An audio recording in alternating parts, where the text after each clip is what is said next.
I never thought I'd find myself dreading Thanksgiving dinner, but as I stood on Patricia Anderson's perfectly manicured front lawn, my stomach was in knots. The sprawling colonial house loomed before me, warm light spilling from its windows, the scent of roasting turkey wafting through the air. It should have felt welcoming. Instead, it felt like walking into a lion's den. "You okay, babe?" Michael squeezed my hand, his concerned eyes meeting mine. My husband of 5 years was the only reason I still attended these family gatherings. Without him, I would have cut ties with his mother long ago. "I'm fine," I lied, forcing a smile. "Just hoping your mother remembers I'm allergic to pecans this year." Michael winced. We both knew last year's accidental pecan pie incident wasn't really an accident.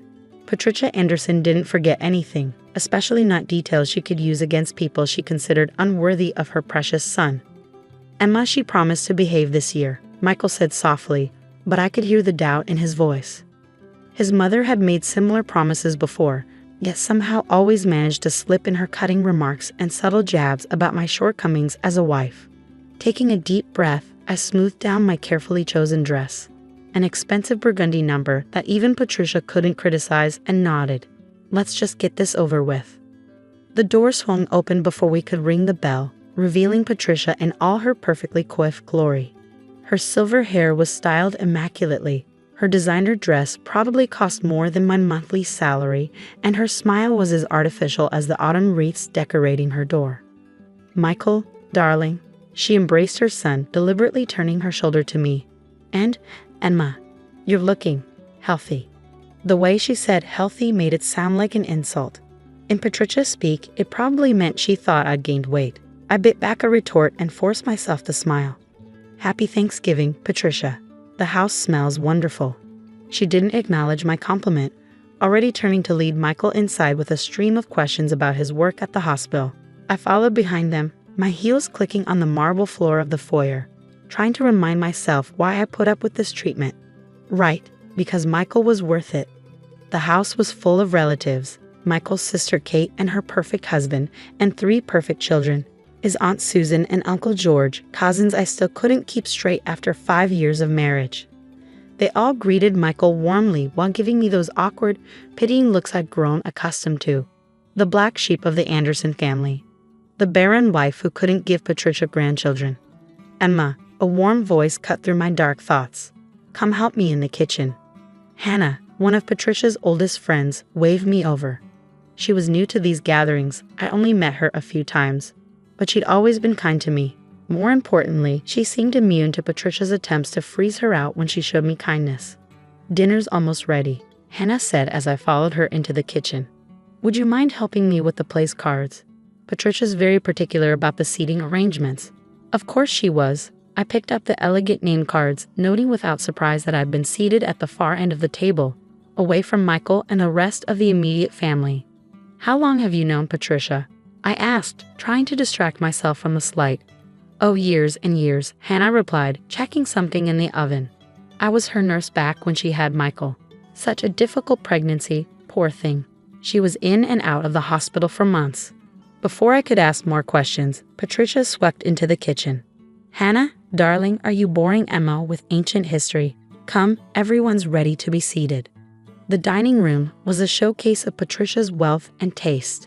Crystal glasses sparkled under the chandelier, fine china gleamed on the tablecloth, and autumn flowers filled antique vases. 20 people crowded around the massive table, all of them somehow looking like they'd stepped out of a magazine advertisement for the perfect family. I made my way to my assigned seat, trying not to feel hurt when Michael was directed to sit between his mother and his sister. 4 places away from me, at least I had Hannah next to me, a small mercy in Patricia's careful orchestration. "Before we begin," Patricia announced, standing and tapping her crystal glass with a silver spoon, "I'd like to make an announcement." My heart sank. Patricia's announcements were never good news for me. "As you all know, family is everything to me," she began, her voice carrying that false warmth I'd grown to dread. "And as I get older, I've been thinking more about my legacy, about ensuring the Anderson family name continues to represent the values and standards we hold dear." Her eyes found mine across the table, and I felt my face heat up. "Here it comes. That's why I've made some changes to my will, changes that reflect my hopes for the future of this family." She paused, letting the tension build. I've decided that my estate will be divided among those family members who have proven themselves worthy of the Anderson name. Those who understand the importance of family and have contributed to its growth and continuation. The room was silent. Everyone knew where this was going. Unfortunately, Patricia continued, her voice dripping with false sympathy. That means some difficult decisions had to be made. Emma, dear, I hope you understand. 5 years of marriage and well, some people simply aren't cut out for the responsibilities of being an Anderson. Your failure to provide my son with children has made it clear that perhaps you're not quite what this family needs. The silence in the room was deafening. I could feel tears burning behind my eyes, but I refused to let them fall. Not here, not in front of her. Mother. Michael's voice cut through the silence, angry and sharp. But before he could continue, another voice spoke up, calm, clear, and carrying an authority that made everyone turn. Actually, Mrs. Anderson, Hannah said, setting down her fork with deliberate care, I think it's time we discuss something about Michael's medical records from 1992. The color drained from Patricia's face so quickly I thought she might faint. Patricia's fingers tightened around her wine glass. Hannah, she said, her voice sharp with warning, this is hardly the time or place. Oh, I think it's exactly the time and place, Hannah interrupted, her calm demeanor a stark contrast to Patricia's growing panic. You see, Emma dear, I wasn't just any nurse at the hospital. I was the head nurse in the pediatric unit when Michael was born, and I handled all of his early medical records. Michael leaned forward, his brow furrowed. What are you talking about? What records? Hannah's eyes never left Patricia's face. Your mother never told you about the genetic testing they did when you were 13, after that bout of pneumonia. Mother? Michael turned to Patricia, whose face had gone from pale to ashen. What is she talking about? Patricia stood abruptly, her chair scraping against the hardwood floor. This is completely inappropriate. Hannah, I think you should leave. Your son has Klinefelter syndrome, Hannah announced, her voice carrying across the suddenly silent table. It was diagnosed during his hospital stay in 1992. One of the main symptoms is infertility. The words hung in the air like smoke. I felt as though all the oxygen had been sucked from the room. That's impossible, Michael stammered, but I could see the realization dawning in his eyes. We've been trying for a baby for 5 years. All those tests I'd undergone, all those treatments, all those tears, and he'd been the one who couldn't. The medical records are quite clear, Hannah continued, reaching into her purse and pulling out a thick manila envelope. I kept copies of everything when I retired. Call it a habit from seeing too many parents hide important medical information from their children. Patricia's face had transformed into a mask of fury. You had no right to keep those records. That was private medical information. Information you should have shared with your son before he got married, Hannah countered. Information that could have saved this poor girl years of blame and humiliation. All around the table, relatives were exchanging shocked glances. Kate, Michael's sister, had her hand pressed to her mouth. Her 3 children, for once, weren't glued to their phones, instead watching the drama unfold with wide eyes. Michael's voice cracked. He turned to me, his face stricken. Emma, I had no idea. All this time, you've been going through treatments and Mother, how could you let us go through that? Patricia's carefully maintained composure cracked. I was protecting you. Do you think I wanted everyone to know my son was what, Mother? Michael's voice was deadly quiet. Infertile? Less than perfect? Is that why you've been torturing Emma for years? To cover up your own shame. I sat frozen in my chair, watching years of carefully constructed lies crumble around us. All those snide comments about my inadequacy as a wife, all those pointed remarks about adoption being for people too lazy to try harder.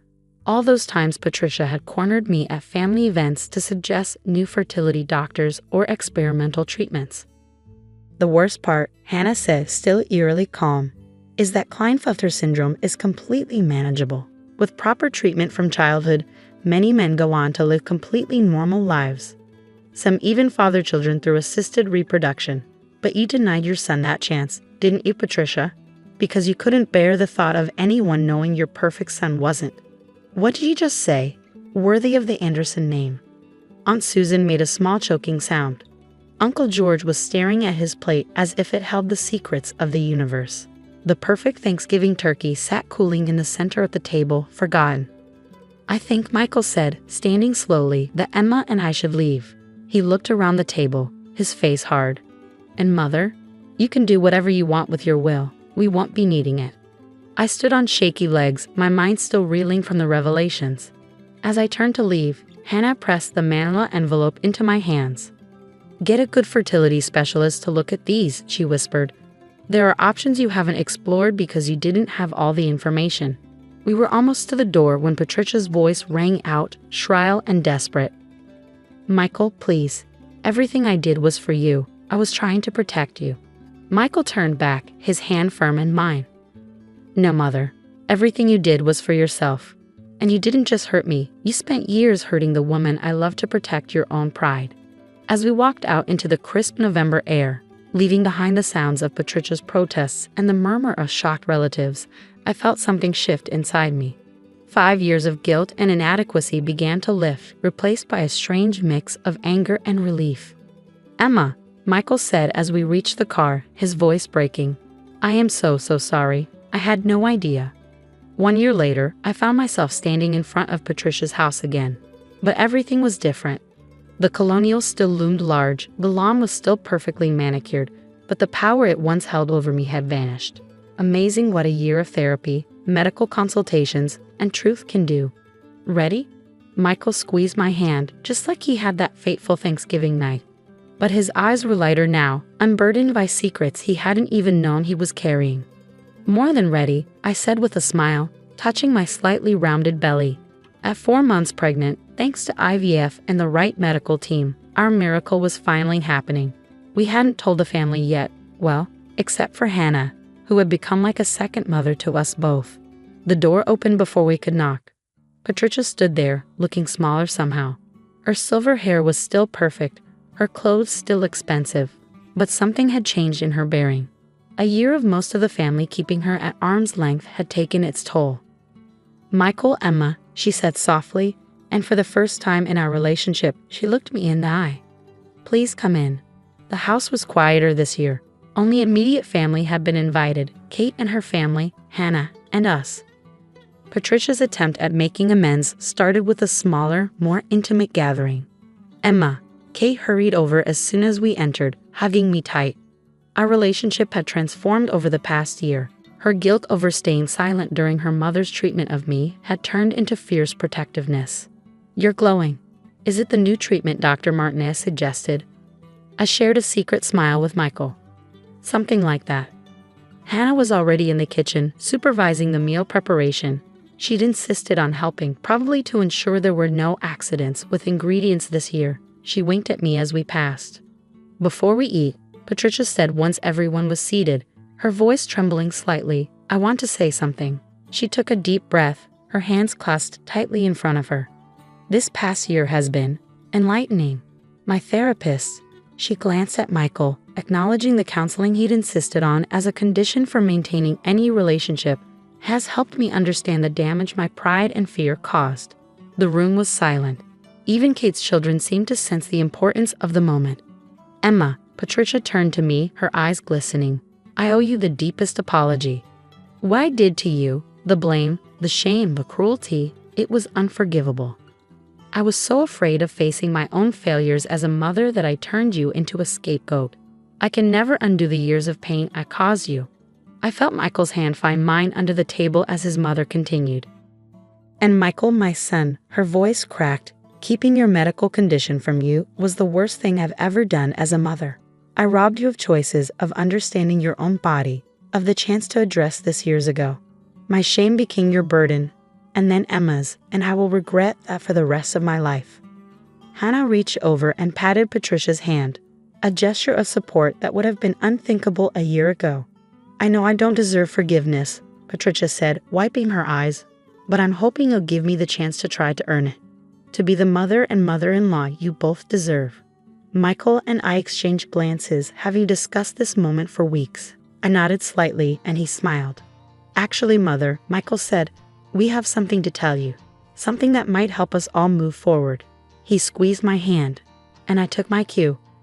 "We're pregnant," I announced, watching emotions flash across Patricia's face. Shock, joy, and then uncertainty, as if she wasn't sure she had the right to be happy about this news. 4 months along, Michael added, "Thanks to Dr. Martinez and the genetic counseling team at the fertility clinic, the same team that could have helped us years ago if we'd known about my condition." Patricia flinched at the gentle rebuke, but nodded. I don't know what to say, except thank you. Thank you for giving me the chance to be part of this joy, even though I don't deserve it. "The past is the past," I said, surprising myself with how much I meant it. "What matters now is the future, and this baby is going to need all the love and support they can get, including from their grandmother." For the first time in 5 years of marriage, I saw Patricia Anderson cry real tears. Not the carefully crafted drops she'd used to manipulate situations, but genuine, messy, emotional tears. The rest of the evening was different from any Anderson family gathering I'd ever attended. We talked openly about Michael's condition, about our fertility journey, about hopes and fears and regrets. Kate's children asked innocent questions about their future cousin, making plans to be the best older cousins ever. As we left that night, Patricia hugged me, really hugged me, for the first time. "Thank you," she whispered, "for being stronger than my weakness." Driving home, Michael asked, "Are you really okay with giving her another chance?" I thought about it, my hand resting on our growing miracle. "You know what?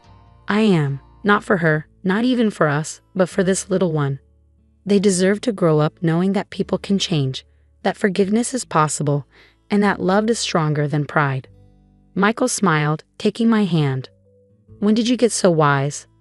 "Probably around the time your mother's old nurse taught me that sometimes the best revenge isn't about getting even. It's about rising above and moving forward." And as we drove home through the autumn night, I felt truly thankful for the first time in years. Thankful for Hannah's courage, for Michael's love, for our growing baby, and yes, even thankful for the chance to break the cycle of pride and secrets that had haunted the Anderson family for so long.